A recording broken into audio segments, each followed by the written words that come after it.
third best in the league in that span. Now, Philly took both matchups last season and is looking for 3 straight wins versus the Cowboys for the first time since a 3-game win streak versus Dallas from 2003 to 2004. And look at those Philly streets. It will be a beautiful 75 degrees there in Philly for kickoff at Lincoln Financial Field. I know Philly fans cannot wait, and who better to kick off the season than our Sal Paolantonio. So Sal, you have the pulse on Link. What can you share about the atmosphere we should expect in tonight's opener featuring the reigning Super Bowl champions? Happy football season to you, Christine. Look at this spectacular day we have here in South Philadelphia to kick off the NFL season. Philadelphia Eagles hosting the Dallas Cowboys, as I like to call it, a little rumble in the concrete jungle tonight here in South Philadelphia. And fans were lining up at 5:45 when I arrived here this morning, 14 hours early to tailgate. It's a madhouse here in South Philly. Always interesting, crazy for Dallas week in Philadelphia, but it came a little bit early. The football gods gave us a Christmas gift in September, and it's really, really beautiful out here today for a great game. But this game is going to be a little bit different because you have so many new moving parts on offense and on defense. And the Super Bowl champs come out hot with Saquon Barkley, who was named the #1 player in the NFL by his peers. But he said, going against this new defensive coordinator, Matt Eberflus of the Dallas Cowboys, it's all about in-game adjustments. Listen to this. That's probably my favorite part of football. It's like chess, especially week 1. There's things that we put out on film that teams know, the stuff that we haven't. They got a whole new defensive coordinator over there. So you got the challenge of what they're going to present to us, what they're going to do. Throughout the game, you got to find what's working and find what's not working and capitalize. That's just probably my favorite part is the figuring each other out, especially in the run game, how they attack the run game and knowing when and where to take that cut and, how to set up the run, the big one, for later or early on in the game. If Matt Eberflus tries to do what Steve Spagnuolo did in Super Bowl 59, stack the box to stop Saquon Barkley, that's when Jalen Hurts has to operate the deep ball to Devontae Smith and beat him in the passing game. It's all about that pre-snap chess match between Jalen Hurts and the Dallas Cowboys defense. And I couldn't disappoint Matt Barry. I had to do it, Christine. There is the headline in the new Philadelphia Daily News. There it is. You got it on camera. There it is. Lurie remains a step ahead of Jerry Jones. That's for you, Matt Barry. I knew you had to have a newspaper headline this afternoon. I don't know if you can hear him, but he's clapping. No. Sal Paolantonio knows exactly what I'm doing. That's my guy on a game day. Season opener, Sal with the paper in Philly. That just lights my football wick. So did Jason McCourty and our betting analyst, Joe Fortenbaugh. Let's start with the football. Nice eagle green. Last time we wore it, they won the Super Bowl. We. Okay. Was I not cheering and betting on them? True. They refuse to call themselves defending champs. Yeah. They believe that they're going to start this thing over. So what do you want to see from this version of the Eagles tonight when they open the season? Oh, I'm looking completely at Jalen Hurts. He's the guy I have my eyes on. And he always has some cool quote or something to say. And he said contribution over getting the accolades and everyone talking about you. And that has been Jalen Hurts this offseason. We're having debates whether he's a top 10 quarterback in the NFL. Is he a product of the system and the weapons around him? The hell with all that. Jalen Hurts was a Super Bowl MVP. The last time he was in the Super Bowl, he outplayed Patrick Mahomes. I think this guy takes his game to a completely different level this year with everything you're talking about, man. Before we get to the betting market with him, I do want to ask, though, because everyone talks about Super Bowl fatigue. Yeah. When you get to the top of the mountain, are you concerned about that at all with the Eagles? I'm not, and I think a lot of it starts with the guy under center and Jalen Hurts. And when you think about how he's been since they won that game, not putting the ring on, just being a maniac about the preparation and the journey, I think he's going to have them in the driver's seat and ready to go. As for the quarterback tonight, Fortenbaugh, interesting betting market that you found in this one. What do you like with Jalen? His rushing attempts is 9.5. I like the over. That means we need 10 to win, and it seems like a big number, but go back to last year.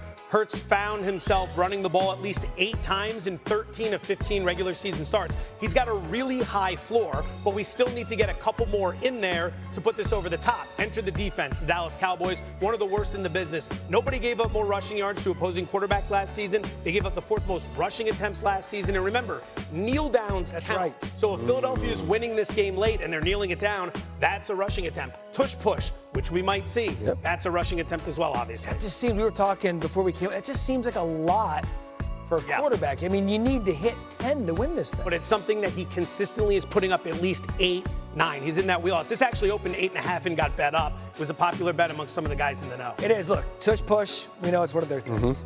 Kneel downs, you could get it at the end of the half, end of the game. This will be a fun one to watch. So you like the over with this one?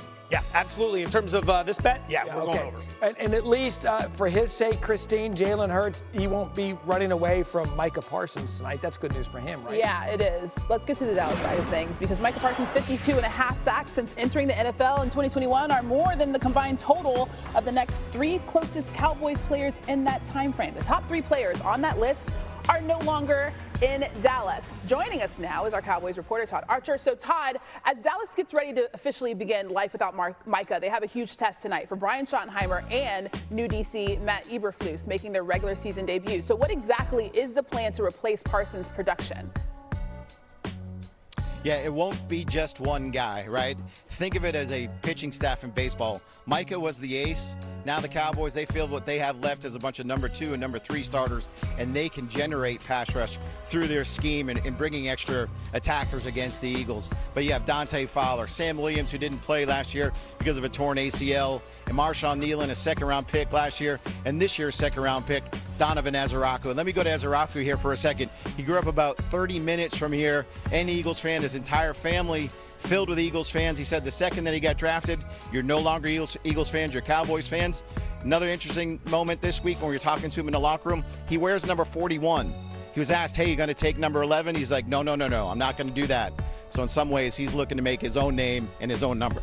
Yeah, so some big shoes to fill there for that defense. One thing that Dallas can look forward to, Dallas fans can, is the offense. Dak, CeeDee Lamb, and George Pickens playing together on the field for the first time. What more can you share about the trio's unveiling? Yeah, they didn't play a snap together here in the preseason. That was by design. Brian Schottenheimer said he really only unveiled a 7-iron during the preseason. Now, when I golf, I like to hit the driver on the range so I know where it's going to go. They're entering this one a little bit blind, but Schottenheimer didn't want to give away too many secrets. This is Dak Prescott's first start in 305 days from that hamstring tear. And in 9 games against the Eagles, Lamb, he's got 50 catches, 647 yards, and 4 touchdowns. And for Pickens, he's a guy with 150 catches. He's the only receiver since 2022 to average 16 yards per catch. So the Cowboys feel confident they'll be able to make some plays. And I'll go to one more Dak Prescott stat. His last 5 starts against the Eagles, 16 touchdowns, 1 interception. He is 1-2 against Vic Fangio, and this will be his first start against Fangio when Fangio's been in Philadelphia. All right, very excited to see Dak back on the field. We haven't seen him since November, as you mentioned. Todd, appreciate the time. Thank you. By the way, a golf analogy used in football, that's right up my alley. Cordy and Fortenbaugh are back. So, Jason, listen, there's skill there. Yes. The quarterback's good. CeeDee Lamb is good. When Pickens is on, he's good. How do you get this trio going? Well, Matt, I don't play golf, so to Todd's point, when you talk about my golf game, if I even connect with the ball, I have no idea where it's going. And I think that's the challenge for this Philly defense. You walk in, and because they weren't out there in the preseason, you have no idea what Schottenheimer's plans are to unveil George Pickens and CeeDee Lamb on the outside. For the Cowboys offense, the quarterback and the wide receiver duo need to be the best on the field tonight. They need to show up Jalen Hurts and his duo of wide receivers, getting the ball down the field and testing that cornerback that's going to start opposite Quinyon Mitchell. I would say the one area where the Cowboys have struggled the past couple of seasons, they can't do it again if they want to win big time, is the running game. Javonte Williams comes in, Jayden Blue, the rookie. How do you like this running game? Because without it, I don't know that Dak Prescott's got a chance to succeed at a high level if he can't rely on his running game. Absolutely, and that's the one thing that Schottenheimer did, and that's what he focused on, wanting to run the football. So I think it starts with those guys up front, getting healthy on the offensive line, being able to start that way. So now you're going play action, and you're able to work the ball down the field and get those safeties in that Fangio system to bite up and try to stop the run, and now you can get the plays over the top. Okay, I'm going to get something out of both of you in a minute, but I want your betting number on this. And remember, you went over 9.5 rushing yards for Jalen Hurts Hurts and the Rushing Eagles. attempts. Rushing attempts, my fault. Attempts, sorry. Earwax. Earwax. Clean it out. Fire away. Fire away. A bit odd to come in here in an Eagles jacket, Yes. run my mouth about Philly, and then take Dallas. But the old WWE swerve, taking the Cowboys plus the 8.5.